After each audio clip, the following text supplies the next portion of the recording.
Bonjour à toutes et à tous, on commence cette revue de presse en Italie avec la déroute de la Squadra Azzurra face à l'Allemagne hier soir, 5-2. Et encore la Mannschaft menée 5-0 avant la réduction du score en fin de match. Une défaite si lourde en Ligue des Nations fait forcément couler beaucoup d'encre ce mercredi. Elle fait la une du Corriere dello Sport qui parle d'une leçon historique et explique que l'Italie de Mancini s'est effondrée. Cela fait également les gros titres de Tuttosport qui évoquent un désastre bleu. C'était une pauvre Italie pour le Quotidiano Sportivo, alors que pour la Gazzetta dello Sport, c'était une nuit de cauchemar. En revanche, dans la presse allemande, c'est la joie qui domine. C'est le cas par exemple avec Kicker qui se félicite de cette démonstration de l'équipe d'Hansi Flick, une Italie battue à plate couture pour le média allemand. Et il y avait d'autres rencontres hier soir comme celle entre les Néerlandais et le Pays de Galles, et ce sont les Bataves qui l'ont emporté 3-2 avec un dénouement en toute fin de match. Gareth Bale a égalisé à la 92e minute sur penalty, avant que Memphis Depay finisse par arracher la victoire à la 93e. Une satisfaction pour le journal AD qui a vu des options supplémentaires pour cette équipe et son sélectionneur Luis van Gaal. Ça jouait également entre la Pologne et la Belgique et après un match aller à sens unique remporté 6-1 par les Diables Rouges, ils l'ont emporté d'une petite unité au retour.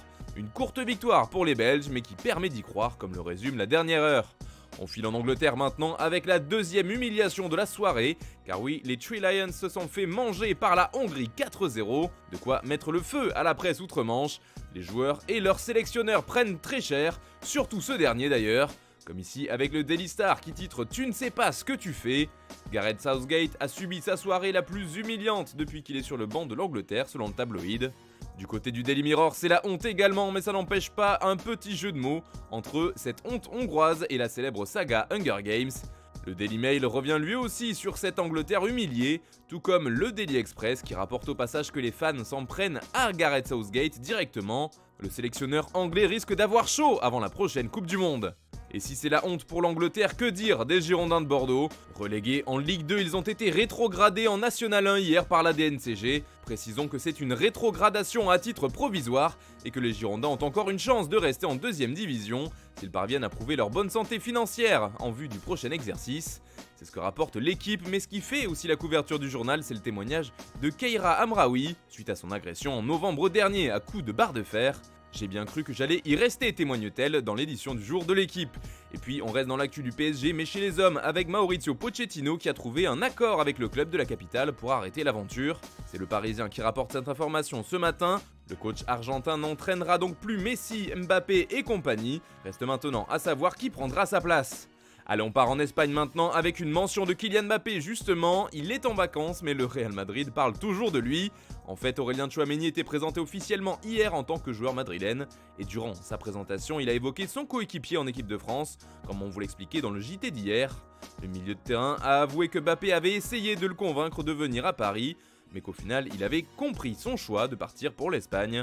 Il n'en fallait pas plus pour que la presse ibérique ne s'empare du sujet.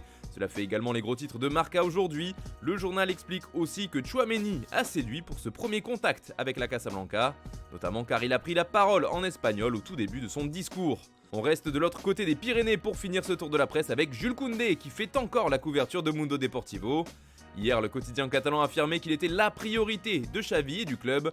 Aujourd'hui, on apprend que le Barça est le premier choix du Français. Si on en croit le journal espagnol, Chelsea et Newcastle sont disposés à payer sa clause libératoire, mais Koundé préfère aller à Barcelone. Et puis, toujours à propos du mercato du Barça, Sport fait sa une avec deux alternatives du mercato découlé. Deux plans B qui ont fière allure, Kalidou Koulibaly et Angel Di Maria. Des options qui pourraient finalement devenir des choix numéro 1 à cause des problèmes financiers du club, car la clause de Koundé s'élève à 60 millions d'euros par exemple. Il ne reste qu'une année de contrat au Sénégalais, c'est pourquoi son prix serait bien plus abordable, alors que Di Maria, lui, arriverait libre. Voilà, c'est tout pour ce matin, bonne journée à tous.